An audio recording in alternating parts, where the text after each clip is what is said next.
Welcome back to The Europeans, the podcast of choice for people who either live on this continent or are just sort of vaguely interested in it. Dominic, how are you doing? You still alive over there? I am, actually. I'm doing fine. I'm fresh and fruity, as we say in the Netherlands. I think we talked about this phrase before. How do you say it in Dutch? Fris en fruitig. Lovely. Fresh and fruity. Good for you. Thank you. How are you? Are you, how do you say that in French? Are you frais and... Fruité. Fruité? Frais et fruité. Yeah, I think I am. I'm going to try and make that catch on. It sounds pretty good to my non-native French-speaking ear. But anyway, what's coming up this week? Is it going to leave everyone else feeling fresh and fruity? I don't know if I can promise that. But we do have a very diverse show coming up. As always, your weekly audio melange of European things that you might or might not have missed. Last weekend, one of the big things that happened in Europe was a general election in Portugal, and the results delivered a level of political uncertainty that we've kind of become used to in Europe and here at the Europeans podcast. Mm-hmm. So we're going to be joined by someone who's going to help us unpick those results, the wonderful Aitor Hernandez Morales with his razor-sharp analysis. But first... it's that time in the show when we discuss who's had a good week and who's had a bad week in Europe. Good week, bad week. Who has had a bad week, Katy? Well, I was quite tempted to give bad week to the Irish government after Friday's referendum results. Yeah. If you heard last week's podcast, you might have expected a very different result in the two referendums that Ireland held on Friday on changing the constitution. The government had proposed changing it to recognise families with non-married parents and to remove a clause suggesting that a woman's place is in the home. But that's not what happened, is it? No, it's not. And actually, I was surprised quite how badly those two proposals lost. The no vote was really large. It was. And if you're like me, your initial reaction might have been to think, oh, wow, that's like a very conservative result. Because our guest last week, Kate Beaumont, had made a very eloquent case for why the suggested changes to the Constitution were imperfect, but would have been a step forward nonetheless. It turns out that the government made a much less eloquent case, and it would certainly be wrong to assume that everyone who voted against these changes did so out of conservatism. Anyway, some of our listeners very kindly sent me some really interesting takes on why the vote went the way it did. So I'll put those in the show notes. But who are you giving bad week to, if not the Irish government? I am going to Albania for bad week, and I'm going to say it's been a bad week for humans who work as translators and lawyers, because it looks like you're going to have a big, lucrative job taken away from you. Sorry, guys. And that is because the Albanian government has announced that it's going to use the artificial intelligence tool, ChatGPT, to translate a really big chunk of the legal documents needed for its application to join the EU. I guess we shouldn't be surprised that this is happening now, but I do feel really sorry for the translators and interpreters. Yeah, it's a serious amount of work they've just lost out on. And Albania's been trying to join the EU for a long time, right? Really long time. So they first applied for membership in 2009, 15 years ago now. And they were officially allowed to be an EU candidate country in 2014. And then there were years of delays, not really through any fault of Albania's. They made pretty good progress on all the kinds of reforms that the EU insists on countries making before they're allowed to get further down the path towards membership. So strengthening the independence of the courts, protecting media freedom, fighting organised crime. The government's critics would say there is still a lot of progress that needs to be made on corruption and organised crime.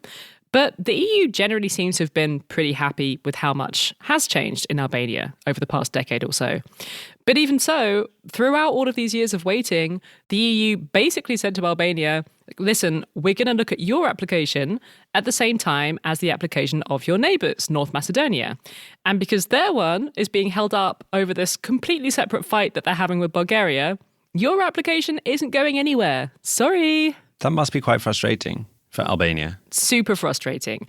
It's kind of amazing how pro-EU people in Albania still are, given how much their EU membership bid has been delayed over stuff that's really not got much to do with them at all.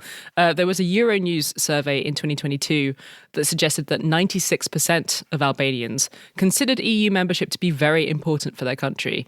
Although I'm going to post an article in the show notes about how disillusionment with the whole process has been growing and how more and more people have been getting tired of empty talk from EU officials like Ursula von der Leyen talking about their commitment to this process and then not really doing anything to speed it up. At any rate, in 2022, Albania finally began formal membership talks with the EU. Hooray! But if you thought that that was the exhausting part of the process over, you would be wrong, because there is an insane amount of paperwork involved in this next stage. Yeah, and what is this next stage? Like, what's involved in it? What you basically have to do is incorporate all existing EU law into your national law, so that on that beautiful day when you finally get let in, you're already like legally aligned with all of the existing EU members on everything from like trade to pollution to like food standards, all kinds of things. Okay, so I guess that's where ChatGPT comes in, aligning the laws. That does sound like a lot of paperwork. Yeah, this is where it goes from being one of those stories where you're like, I can't believe they want to use AI to do this, to then being a story where you're like, oh, I can absolutely see why they would want to use AI to do this, because this task involves translating about 280,000 pages of dense legal documents and incorporating it into Albania's own legal system. It's going to take a while. And if you're like me, you might have imagined some official in an office in Tirana taking each page and copy pasting it into ChatGPT the way that we would use it at home. But it sounds like actually the government is going to be able to work out something a little bit more sophisticated. And that is because the Albanian government has a useful contact. It turns out that the chief technology officer of ChatGPT's parent company is an Albanian. Her name is Mira Murati. She's 35. And she is maybe one of the most powerful people you've never heard of, given that AI is changing the world in all kinds of ways right now. Murati grew up in Albania and then moved to Canada as a teenager. And she has been at ChatGPT's parent company, OpenAI, since just a few years after it was founded. She also briefly stepped up to be its CEO during all the drama at the company last year. And it's funny, actually, that this story involves translation, because she's actually spoken about the moment when she realized that ChatGPT had learned to speak Italian without being taught. Like a lot of Albanians, Murati speaks Italian as well as Albanian. And one day she decided to just feed ChatGPT some pairs of prompts in English and Italian to see what happened. And then, ta-da! It could suddenly speak Italian. Must have been very freaky. That is freaky. So Murati is someone who understands the translation power of ChatGPT. But even so, she was pretty surprised when she got a call from Albania's Prime Minister, Edi Rama, asking if she could help out with Albania's EU membership application. Rama told Euractiv in an interview that Murati just laughed at him. She thought he was joking. But she must have taken him seriously eventually, because it was reported last week that a joint team has been set up between OpenAI and Albania's technology agency, and that Rama, the Prime Minister, has said he's going to present the results of a test of this use of AI at an EU summit in Brussels in December. Presumably some real humans would have to read through all these translations. I really hope so. I would hope so too. I mean, most people listening would have seen headlines about ChatGPT, like sometimes going completely off script and just making stuff up. The law is no exception. There have been lawyers busted in numerous countries for using ChatGPT to prepare their court documents, which cite cases that never happened. And if you think about how boring a lot of EU documents are to read, like how easy would it be for ChatGPT to sneak in a piece of regulation that doesn't exist and then accidentally becomes part of Albanian law? Yeah, I wonder whether it actually will be more efficient to do this, and whether just paying a real human being to do this would make it less likely that mistakes like that would slip in. Yeah, it's a good question. I mean, Rama has said that he hopes that this will eliminate an army of translators and a battalion of lawyers costing millions of euros. But I very much hope that this process is going to involve the robots like doing the first chunk of the work and then having it checked over by humans. Yeah. What they've said ChatGPT is going to do is translate all of the documents and then provide an overview of where Albanian legislation needs to be changed to make it align with EU law. And I quote, "It will also provide an analysis of the impact of all measures and changes, which usually require many experts and a lot of time." But again, this is the sort of thing where you would hope humans are at least going to check ChatGPT's work rather than just letting it do its thing. Because changing the laws of your country is one of those things that probably isn't best just left to the robots. Before I wrap up, I wanted to add that just as we started recording this, the European Commission actually just announced that it wants to start the negotiations with another EU candidate country, Bosnia and Herzegovina. And we actually reposted a very interesting thread about why that might make strategic sense from the EU's point of view. The thread is from a former guest of ours, Alexander Breza, and you will find that on our Twitter feed. So yeah, if this whole ChatGPT thing works out well for Albania getting through all of this horrible EU paperwork, maybe Bosnia will be doing it next. Maybe. Who's had a good week? I'm going to give good week to Denmark for trying to correct a terrible gender imbalance in the statues found in Denmark cities. Of the 321 statues and busts in Denmark cities, guess how many are of women? 321. One would hope it would be at least 150. I'm going to guess 50. It's 31. Oh, rubbish. And of the 101 statues in Copenhagen, only 5 are of women. What? 70 are of men and 26 are of animals or mythical creatures. There are, in fact, more statues of mythical creatures in Copenhagen than there are of women. I'm laughing, but it's not really funny. That is actually crazy. Yeah, and you're not the only one who thinks that. The Danish culture minister also described it as, quote, totally crazy. And I know this might not sound like the most important thing to worry about in terms of gender inequality. There are much more important problems. But statues are there as public symbols of our shared history, as reminders of our achievements, or memories of past tragedies.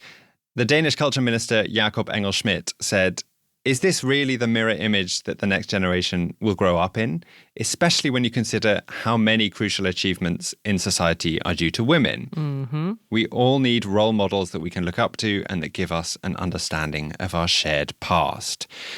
Engel-Schmidt recently had a daughter himself and says that having a daughter made it feel even more urgent for him that something had to be done about the representation of women in Danish society. So what's he going to do, this guy? Is he just going to make loads of statues of women and plant them all over Copenhagen? Kind of. Yeah, he's announced that the government will spend, to begin with, 50 million Danish kroner, which is about 6.7 million euros, to commission new statues of women and chip away at that gender imbalance. Quite a lot of money. It is. There's obviously going to be quite a task deciding which women to celebrate with statues. And for that job, he's looking for some input from the public. On Twitter, he asked people who they think should be honoured.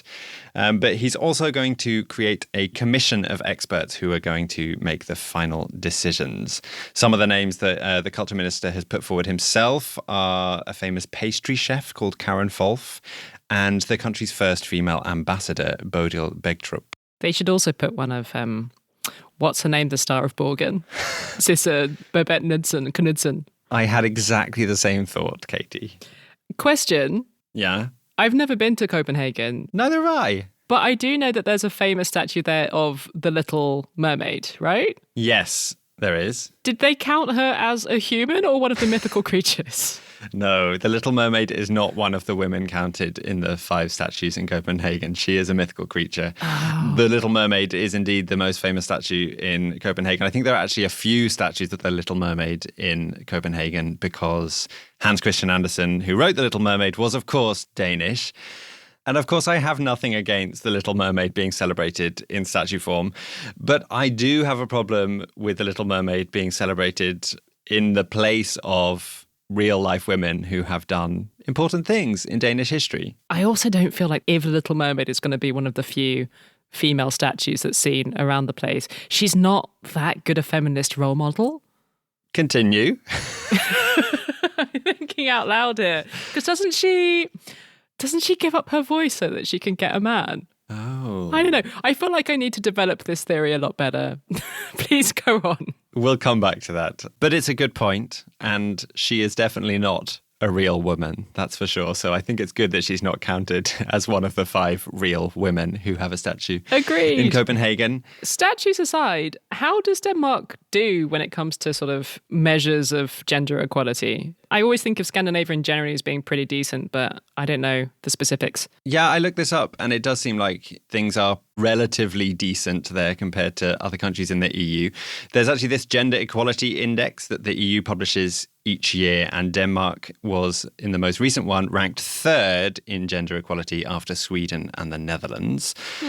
That said, there is, of course, still lots of room for improvement, not only in the allocation of statues. For example, Danish men still earn 12.7% more than women on average, which is a big pay gap. And of course, that is not going to be fixed by some new statues of women. But I still think we should celebrate that this decision has been made by the culture minister, though I should also make sure I don't give all the praise for this good week to the culture minister, who is a man. Because, of course, though he is making the final decision here, there were swathes of women who have paved the way for this decision to be made and argued for it for years and years. Women who've been fighting for greater representation for women in Denmark. One project which brought the statue inequality to light back in 2022 and gave the issue much more public awareness was a project called 50 Queens from the architecture firm BIG in Copenhagen. It was a project to celebrate Queen Margrethe's 50th year on the throne. They temporarily erected a ring of 50 empty pedestals in the centre of Copenhagen. It was a statement about how women are missing from art in public space. The empty pedestals each had QR codes on them that took you to a link about 50 different overlooked women in Denmark's history.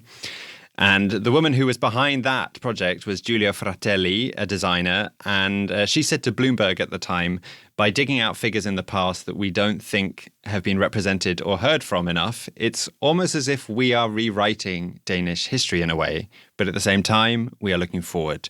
We are waiting for the statues to come. And her dream seems like it's going to be coming true. So good week goes to Denmark. It's that moment in the show where we beg you for money. Apologies if you experience that as unbecoming, but we will continue to do it every week nonetheless. It's the only way we can keep nurturing this podcast baby we birthed back in 2017. Some lovely imagery. Now I'm wondering whether it was more painful to birth this podcast or my human child. Hey, that's a question only you can answer, Katy. I'm going to say my human child. This process has been a delight. I'm glad to hear that. You can donate as little as €2 a month to help with the upkeep of this show. Head to patreon.com/Europeans podcast if you value what we do and are able to part ways with a little bit of hard-earned cash. We're super grateful to everyone who does that. And this week we are especially grateful to our newest supporters, Mikael, Bartosz, and to Connor and Daniel for increasing their donations. Thank you all.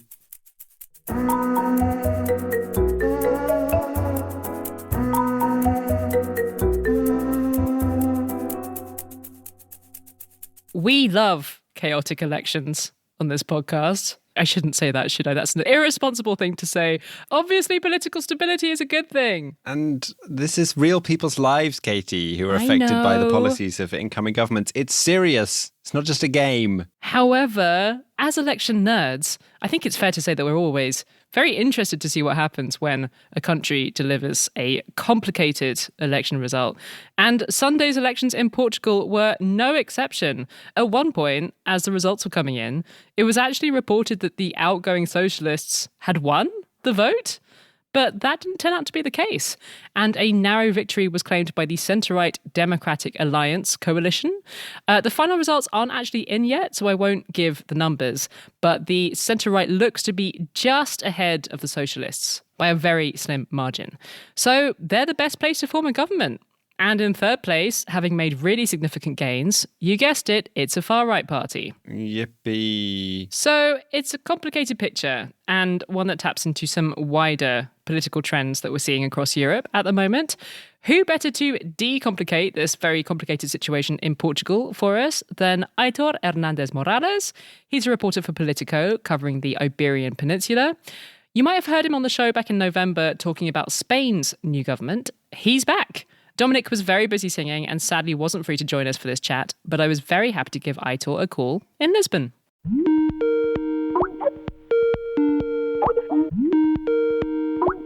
Aitor, thanks so much for joining us. Happy to do it. I feel like you've become our sort of messy Iberian elections correspondent.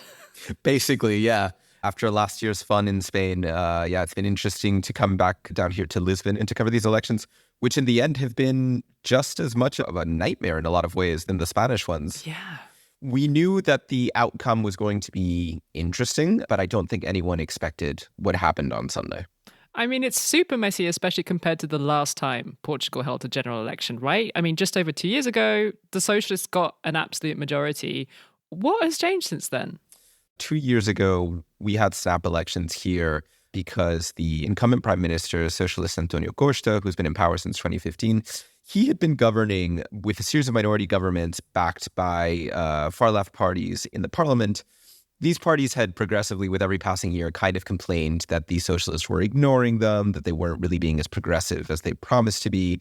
In 2021, they were negotiating the budget, and the far left decided to put its foot down and say, you're not going far enough. And if you're not going to go far enough, we're not going to back your budget. So because the budget wasn't passed, the president of the republic dissolved parliament, called new elections. What we got was an absolute majority for Antonio Costa.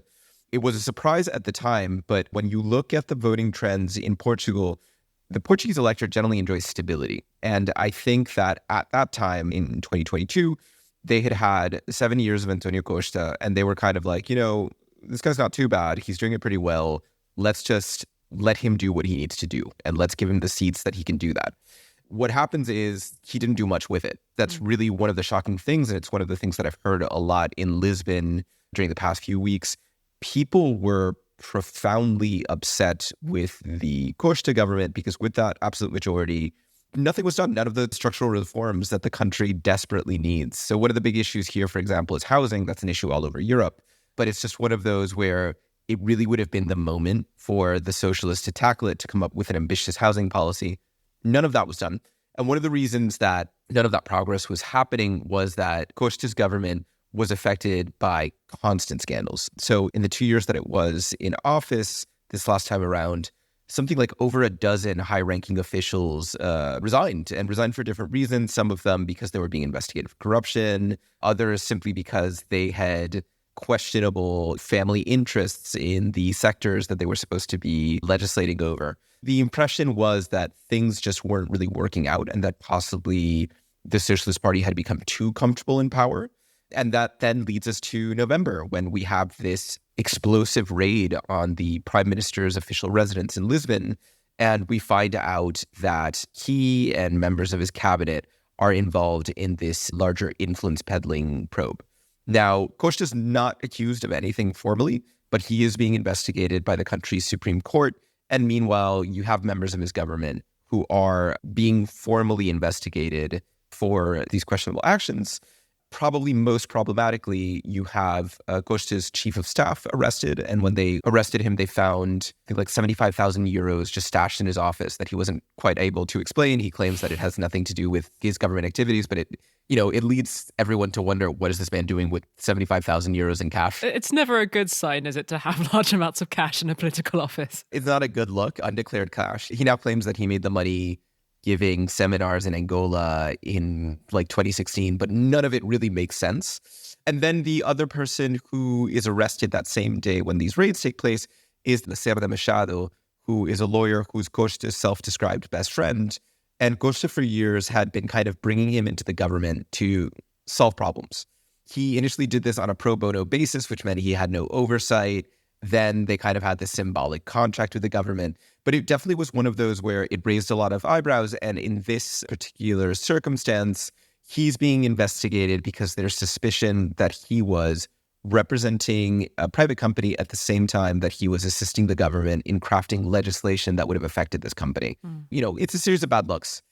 When we go to these elections now, I think what you're seeing is a reaction across the board of people who are just tired, who have decided, man, we really gave these politicians and the ruling Socialist Party a lot of slack. They haven't done anything with it. I guess it's time for a change. So that brings us up to the election. Now, where you kind of throw a grenade into it is that this process coincides with the pretty spectacular growth of the far-right Chega party. I think that's important to keep in mind because had that not happened, what we would be talking about is simply kind of a changing of the guard, which is traditionally what happens in Portugal. The socialists govern some years, and then you have the center-right conservatives govern some years, and they kind of go back and forth. In this case, what you have for the first time since the 1980s is a very strong third party, which happens to be a far-right party. And that's just, kind of thrown everything into chaos. And who are Chega? What do they stand for? Chega appears in 2019. It's a party that's founded by this ex-sports commentator named Andre Ventura. He had actually served as either an alderman or a mayor in a city called Loures. And he got some headlines in 2017 because on the campaign trail, he started just saying these really horrible things about the Roma community. He becomes a social pariah within his party, and rather than disappear into the shadows, he decides to create Chega, which initially is kind of a dumpster fire of a party. Chega first runs in the 2019 European elections, and they get no seats, and that's partially because Ventura does insane things like not show up to the debates and instead go on these chat shows to discuss football. Most people start thinking that it's kind of a stunt party, but later that year, he does get into parliament here, and he uses that position to rail within the parliament against the mainstream parties, which he says are corrupt and terrible, and they don't represent the will of the people. In the 2022 elections, his party increases, and they end up getting 12 seats in the parliament, and now what we saw on Sunday was Chega multiplying its hold in the parliament fourfold. So they will now have at least 48 seats, which is crazy given that it's a parliament of only 230 lawmakers. And do you think that is just a reaction to people being tired of the socialists, or is there also some element of what they're offering is attractive to us in itself? I think Chega is the expression of popular discontent, like many other far-right parties across Europe.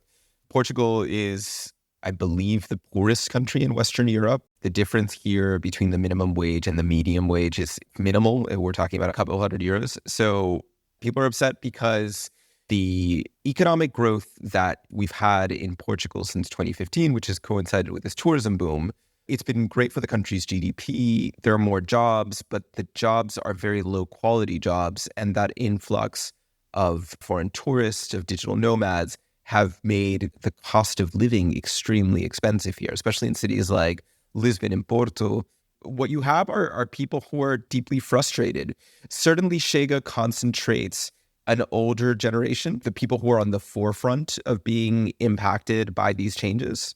So there we could talk about taxi drivers, we could talk about people who have been really hit by the gig economy. But it is a party that's getting support from really unexpected sectors of the population who feel cheated by the system. But to your point, is this a reaction against the Socialist Party? I would argue this is a reaction against late-stage capitalism. And the only thing here is that Chega is providing an easy response to it. Chega claims that all of Portugal's problems are being caused by corrupt politicians and by immigrants coming here and taking people's jobs. And when you actually look at the numbers, none of this is true. It doesn't hold up. But it is a perfect excuse for someone who's very upset and who doesn't want to admit that they're being left behind by society and left behind by our economic models.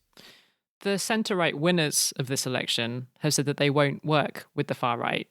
But it's quite difficult for them to pass legislation without Chega's support, no?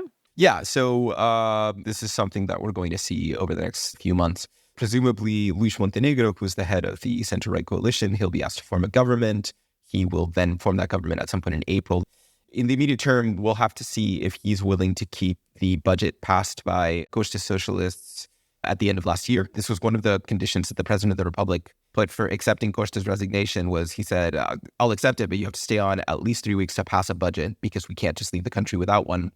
And then you have to stay on until the election. So the Costa phenomenon is incredible because that man resigned in November and he is still the prime minister. I think he's very tired and he would like to move on. So know the feeling. Yeah, if nothing else, I hope this election finally lets Costa, go on holiday and just disconnect from all of this.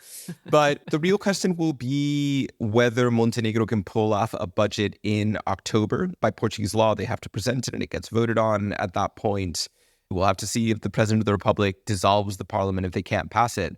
I think the center-right's strategy will be to actually flip this on the socialists, which is to say, I think one of the arguments we'll be hearing from Montenegro is the socialists are allying themselves with the far right by not backing our budget, by not backing our proposals.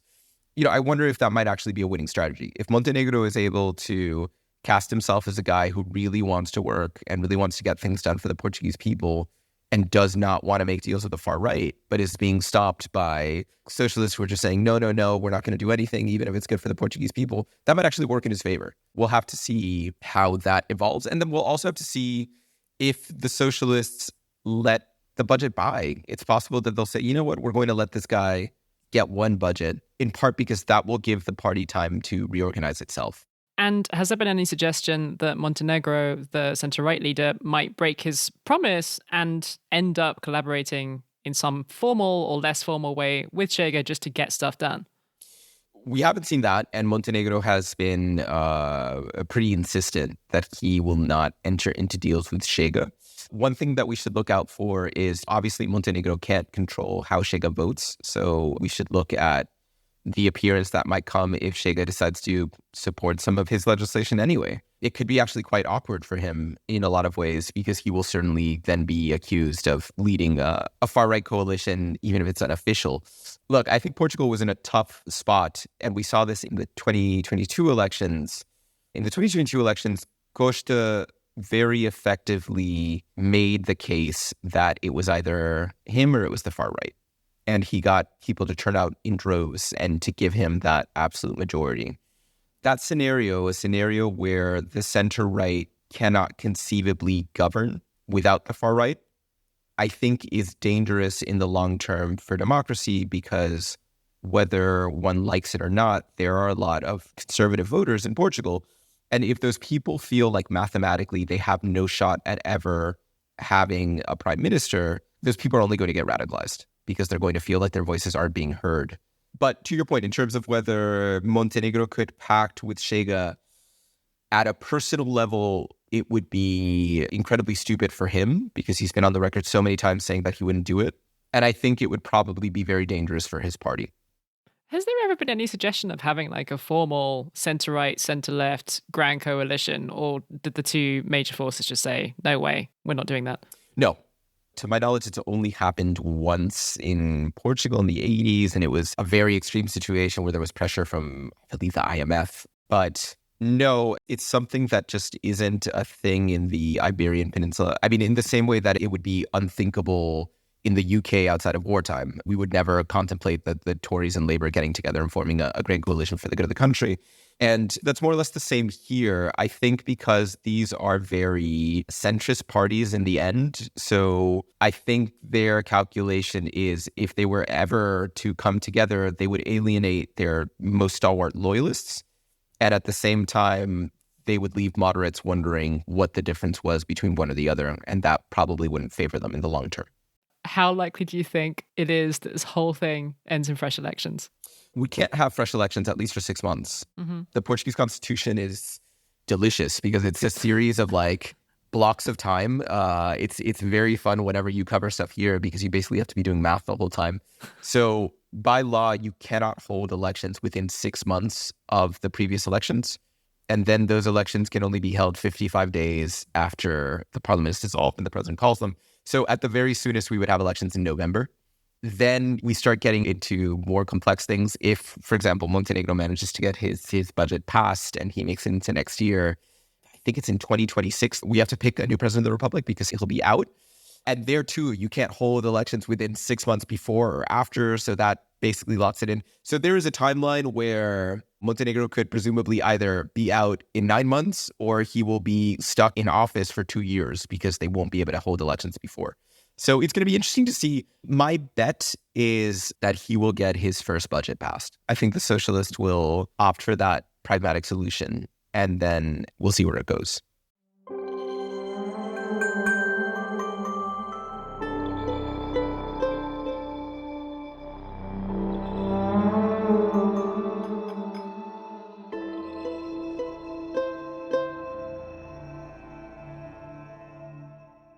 Why does Aitor always end up coming on the show the weeks that I'm not available? Is he avoiding me? I think so. Aitor, explain yourself. Thank you so much to Aitor for joining us. We always love talking to him. I do anyway. Although this time I would say that speaking to Aitor both put a smile on my face and made me worried than I already was about what the European election results are going to look like in June. Mixed emotions. You can find Aitor on Twitter. He is a great person to follow for political news in English from Portugal and Spain. You'll find a link in the show notes.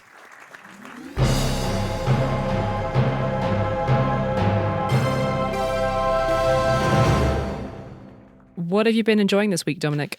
Well, this week I've decided to mention Eurovision.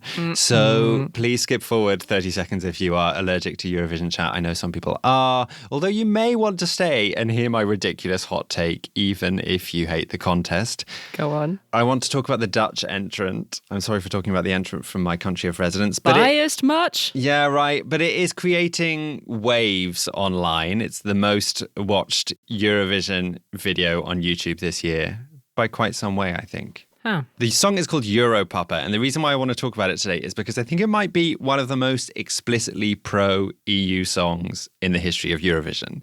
It's essentially a celebration of the joys of freedom of movement within the EU.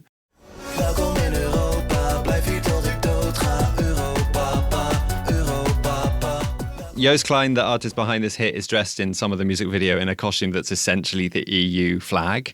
Now, I will say now, I personally hate the song.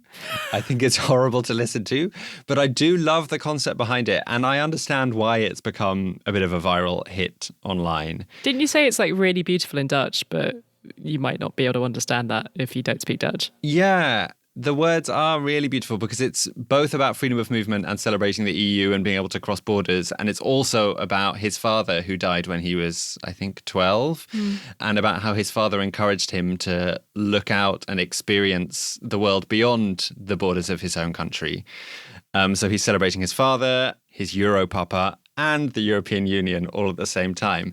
And here's my ridiculous hot take. We are in a moment when the far right and Euroscepticism in Europe is rising with seemingly no end in sight. But I think Joost Klein's song might be a light at the end of the tunnel, a reminder to all of us that those European values that so many of us take for granted, seemingly boring values, are amazing, are worth singing about in a stupid, catchy song, and that people are actually open to that messaging. I honestly think it's one of the best examples I've seen of positive communication about the European Union since we started making this podcast all those years ago. It's exactly the kind of storytelling that is so difficult to do about the European Union, but that is so necessary and has been missing, particularly from pop culture. And even though I personally can't really listen to the song because I find it so annoying, I also think it's come just at the right time with Eurovision taking place a month before the European parliamentary elections, when we need to make sure as many people vote as possible and that people remember why the European Union is worth defending, even if it's this messy, imperfect union that doesn't quite live up to what we all want it to be. So there, I don't know if Joost will win. I think he could. Momentum is building. And I think he should then be the Spitzencandidate for the Social Democrats. Joost Klein, no, okay, I've gone too far. I was with you till then. Joost Klein for European Commissioner. Yeah, I definitely took it too far. But I did find it a really interesting moment, and like hearing kids around Amsterdam singing this song, I was like, well, Joost Klein is creating like a generation of pro-European kids with this song. Are kids really singing this song in the street? Yeah. Oh, I think kids more than adults because it's so annoying. When you think about it, this is actually a very beautiful metaphor, this song, for the entire European project, and that it has a lovely message, but like several super annoying and ugly elements. It's true. You're right. The dramaturgy of this Eurovision entry is just beyond. What have you been enjoying this week, Katy? I've also got a listening recommendation, a podcast this time. I have been very much enjoying a podcast series from our friends at Deutsche Welle. It's called Don't Drink the Milk. And each episode is an unexpected history of something. They're stories that take us all around Europe and beyond, but mostly Europe. And I particularly enjoyed the episode about the history of homeopathy and how it was exported from Germany across the world.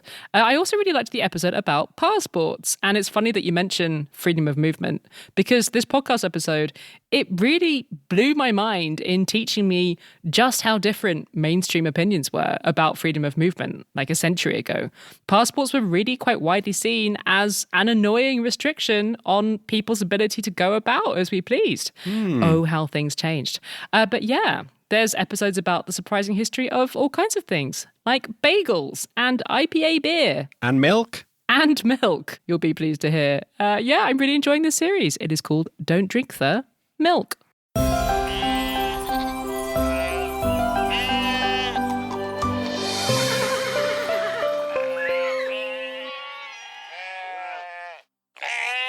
For this week's happy ending, I'd like to start with a blast from the past for you, Katy. Do you remember this voice?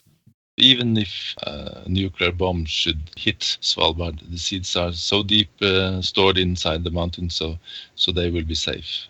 Oh my God, that is a vintage episode of The Europeans. When was that? It was back in 2018, March 2018, Wow. a long time ago. And that voice is the voice of Asmund Asdal, who is the coordinator of Norway's global seed vault, the incredible Arctic vault in a permafrost cave on the archipelago of Svalbard, halfway between Europe and the North Pole. And Katy spoke to Asmund back in 2018 about this seed vault, which is a place where they keep duplicates of seeds from gene banks all over the world to ensure that there is a backup of all these seeds in case seeds are lost due to war, disaster, mismanagement, etc. And the reason why I'm bringing this up again is because 6 years after you interviewed Asmund, Katy, the Seed Vault announced some very good news last week. At the end of February, they opened up the vaults to put in some new seeds, as they do a few times a year. And this time they had a record delivery of seeds to place in the vault. 23 seed banks had sent more than 12,000 seeds, including from 9 countries who had never contributed to the seed vault before. That's great. That's going to increase the diversity of all of the seeds in the collection. Yeah, it's really good news. There were seeds from Bosnia and Herzegovina, Cameroon, Indonesia, and Kazakhstan, sending seeds for things including rice, maize, cowpea. Cowpea? Cowpea? As in cow urine? No, it's a legume, silly. Cowpea. Need to try that one. The bank now contains 1,255,332 seed samples from 99 different gene banks around the world. That's amazing. That's more than the number of pages needed to join the EU. It's true. And the reason why this makes me happy is because it shows how we can cooperate internationally to try and protect long-term global food security in a time when it feels like international cooperation around a lot of things was a thing of the past. So I was really cheered to hear that the global seed vault is thriving. The director of the Crop Trust who helped manage the vault actually put it really well. He said, "The seed vault represents a shared commitment to global peace, where nations unite to safeguard a common resource vital for sustaining life worldwide." So there we go. A blast from the past. Some happy news from a permafrost cave. We are taking a break next week, listeners. We thought we'd give everyone a chance to catch up on the many great episodes that have come out so far this year. And also, Dominic is filling pretty much every waking hour with singing right now. It's true. For some reason, early March is always my bottleneck period in my operatic singing career over here. But we'll be back the week after in your feed on Thursdays. Hope you don't miss us too much. Actually, I hope you do miss us a lot. Hope you miss us loads. And if you do miss us, don't worry, we will not be remaining silent. You will find us on Twitter, enjoying all of the Kate Middleton memes, Instagram, Mastodon, and Threads. Just type in The Europeans Podcast. You should find us. This week's episode was produced by Katy Lee and Wojciech Oleksiak. Thank you both. See you in 2 weeks, everyone. Bye. Ciao, ciao.